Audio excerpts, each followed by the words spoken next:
ये सब डाइजेस्ट करने में बहुत हार्ड जाता है और फर्स्ट ईयर में तो आपको बहुत ही तकलीफ होगी।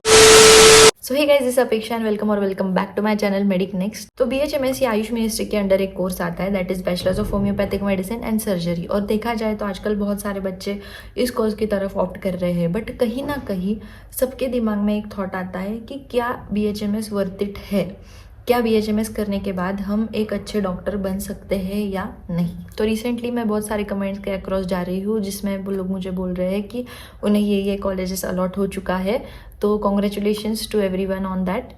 बट ये वीडियो में हम लोग BHMS की और कॉलेजेस की डार्क साइड के बारे में बात करने वाले हैं।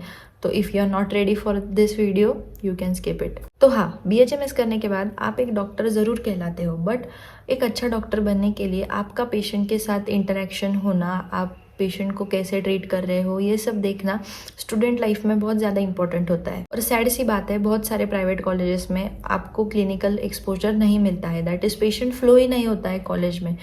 तो जो आपको पोस्टिंग्स मिलनी चाहिए वगैरह ये सब आपको नहीं मिलता। और इसमें मालूम है सबसे ज़्यादा ड्रॉबैक किन बच्चों का होता है, जो बच्चे सच में होम्योपैथी के तरफ अट्रैक्टेड होते हैं, जिनको सच में होम्योपैथी प्रैक्टिस करनी होती है, उन्हें मालूम ही नहीं पड़ता है कि ड्रग्स क्या है, पेशेंट्स को क्या मेडिसिन देना है, कैसे ट्रीट करना है, हिस्ट्री टेकिंग कैसे लेनी है।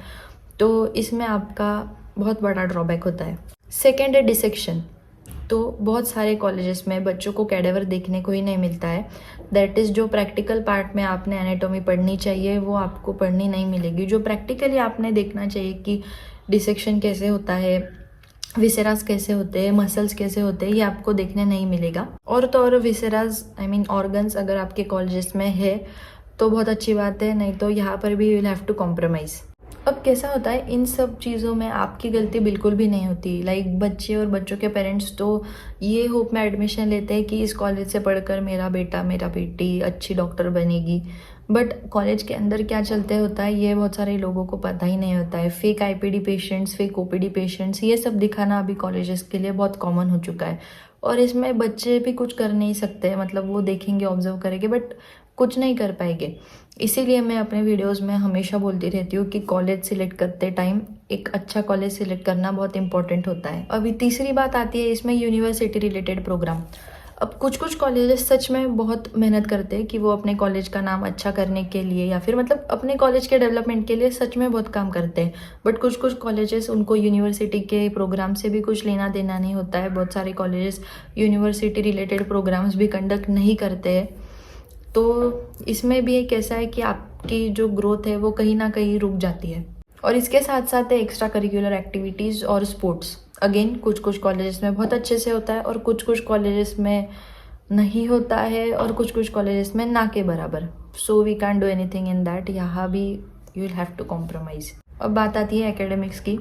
तो इसमें भी कहीं स्टाफ छोड़ के जा रहा है, कहीं कोई सब्जेक्ट के लिए टीचर ही नहीं है, कहीं पोर्शन ही कंप्लीट नहीं हो रहा है। अभी ठीक है, मेडिकल कॉलेजेस में मोस्टली पोर्शन कंप्लीट होता ही नहीं है, वो तो हमें सेल्फ स्टडी करनी पड़ती है, बट एटलीस्ट जितना भी हम पढ़ रहे हैं उतना तो भी हमें अच्छे क्वालिटी से पढ़ाया जाना चाहिए। बट ओके, अगला है इंटर्नशिप प्रोग्राम। कुछ कॉलेजेस में पेशेंट का फ्लो होता है तो वहाँ पर क्लिनिकल पोस्टिंग्स मिलती है, और कुछ कॉलेजेस में भले ही पेशेंट नहीं है बट वो बाहर आपको सिविल में और बाकी OPDs में वगैरह पोस्टिंग लगा दी जा सकती है आपको कॉलेज के through he. But if not that तो वही फेक केसेस लिखो कॉलेजेस में, फेक IPD फेक OPDs के केसेस लिखते बैठो एंड ऑल दैट। अगला मेन फैक्टर जो आपके सबके दिमाग में आता है, सोसाइटी, दैट इज़ इज्जत। BHMS के लोगों को इज्जत नहीं दी जाती है, तो ठीक है, कहीं ना कहीं ये बात सच में सच है, बट इसके पीछे एक रीज़न भी एक है कि BHMS करने के बाद भी आप पे होता है कि आप अच्छे से पढ़ाई कर सकते हैं या फिर नहीं कर सकते। मोस्ट ऑफ द लोग पढ़ाई नहीं करते, इसके वजह से कहीं ना कहीं वो नाम खराब हुआ है, ये हम एक्सेप्ट कर सकते हैं। और रही बात सोसाइटी की, तो वो तो ऐसे भी वैसे भी नाम रखते ही है। तो जब आप पेशेंट्स ट्रीट करने लग जाते हो, जब आपको रिजल्ट मिलने लगता है, यही सोसाइटी आपकी तारीफ भी करती है। तो मे बी ये चीज़ हम निगलेक्ट कर दे तो वही बेटर है। अब द हार्श ट्रूथ इज़, ये सारी बातें चलती रहेगी, ये सारी बातें आपके आंखों के सामने होगी, बट आप कुछ नहीं कर पाओगे। अब ये सब के बाद आपके पास दो ऑप्शन होंगे। एक तो कीप कंप्लेनिंग, या फिर दूसरा hard work. And I know कि ये सब डाइजेस्ट करने में बहुत हार्ड जाता है, और फर्स्ट ईयर में तो आपको बहुत ही तकलीफ होगी, बिकॉज आप एक बहुत जो मूवीज़ में हम लोग देख के आते हैं या फिर रील्स वगैरह में भी जो ऐसे कॉलेज लाइफ फैसिनेटिंग दिखाई जाती है, वो आपका बबल 101% टूटेगा। But you will have to be strong, like be mentally prepared कि ये होने ही वाला है। और ट्रस्ट मी, बहुत सारे लोग इसमें से जाते हैं, लाइक सब लोग जाते हैं, मैं खुद भी गई हूँ। इसके लिए एक्सपीरियंस से बता रही हूँ कि अब कंप्लेंट करना छोड़ दो, क्योंकि कंप्लेंट करने में कुछ नहीं रखा है। एटलीस्ट यू कैन, जो टाइम आप कंप्लेंट करने में डाल रहे हैं वो आप दूसरी चीज़ों में डाल सकोगे। अब आगे क्या कर सकते हैं? क्या ज़िंदगी भर रोते बैठना है? नहीं। तो सबसे पहली बात आती है क्लिनिकल एक्सपोजर की। तो अगर आपके कॉलेज के थ्रू आपको क्लिनिकल एक्सपोजर नहीं मिल रहा है तो आप खुद जाओ। बहुत सारे ओपीडीज होते हैं, बहुत सारे क्लिनिक होते हैं। अगर आपको होम्योपैथी की तरफ जाना है तो होम्योपैथी के क्लिनिक ज्वाइन करो, होम्योपैथिक डॉक्टर्स के पास जाओ। अगर आपको एलोपैथी के साइड जाना है तो वो क्लिनिक्स में जाइए, सिविल हॉस्पिटल्स में जाइए। और ऐसे भी बहुत सारे बच्चे सेकेंड थर्ड ईयर से जाना शुरू कर देते। फर्स्ट ईयर में मत जाओ, but start from second year. आप 1 घंटा जाओ दिन का, बट आपको एटलीस्ट थोड़ा क्लिनिकल एक्सपोजर आपका बढ़ेगा। लाइक जो आपको कॉलेज में से नहीं मिल रहा है तो आप आपके पर्सनल लेवल पर करो, बट कुछ ना कुछ करो, नहीं तो कंप्लेंट करते बैठ जाओगे और टाइम चले जाएगा। सेकंड, जो एकेडमिक्स में प्रॉब्लम आती है तो इस पर भी आपके पास बहुत सारे ऑप्शंस है। यूट्यूब पर बहुत सारे चैनल्स है, बहुत सारे वीडियोस है। मैंने खुद भी एक यूट्यूब के चैनल्स पे वीडियो बनाया है, तो आप वो भी देख सकते हो, या जो आपको अच्छा लगता है उनके वीडियोस देखो और पढ़ाई स्टार्ट करो। थर्ड आता है डिसेक्शन का। तो डिसेक्शन में भी यूट्यूब पर मल्टीपल वीडियोस अवेलेबल है, तो जो भी आपको क्लिनिकली कॉलेज में नहीं मिलेगा वो आप यूट्यूब पर देख सकते हो और वैसे आप सीख सकते हो। और रही बात एक्स्ट्रा करिकुलर एक्टिविटीज़ की और स्पोर्ट्स की, तो अगर आपको कॉलेज से नहीं मिल रहा है तो आप खुद आपकी एक्टिविटी डेवलप करो। खुद आपको जो पसंद है उसमें आप इंटरेस्ट डालो अपना अपना। अगर आपको आर्ट में इंटरेस्ट है तो आपका आर्ट शुरू रखो। लाइक मुझे भी खुद पेंटिंग वगैरह में इंटरेस्ट है, तो मैं साइड बाय साइड जैसे ही मुझे टाइम मिलता है वो शुरू रखती हूँ। आप अपने आप को ऐसा स्टॉप मत करो कहीं पर भी, जो मिल रहा नहीं है तो हम रोक देंगे।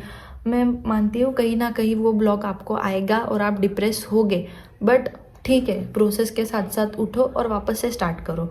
कोई बात नहीं, हो गया है, कॉलेज मिल गया है, अब उस पर से रोते बैठने के बदले जो भी टाइम है आप उसमें आगे आगे इन्वेस्ट करो, और जो भी कमियां है वो अपने आप ही आप भर के निकालो। और रही बात इंटर्नशिप के प्रोग्राम की, तो इसमें भी आप कुछ कर नहीं सकते हो, बट इसके साथ साथ तो कुछ कर सकते हो। लाइक अगर आपको कॉलेज में ही रुकना है और वहाँ रुक के ही केसेस वगैरह लिखना है, तो इसके बाद आपकी एमडी की एग्ज़ाम रहेगी, या फिर जो नए बैचेस है उनकी नेक्स्ट की एग्ज़ाम रहेगी। तो साथ साथ बुक्स लेके जाओ, पढ़ाई करो, टाइम यूटिलाइज करो। और साथ साथ इंटर्नशिप का ड्यूटी ख़त्म होने के बाद आप हॉस्पिटल्स कर सकते हो, जॉब कर सकते हो, ड्यूटी कर सकते हो एज आ RMO।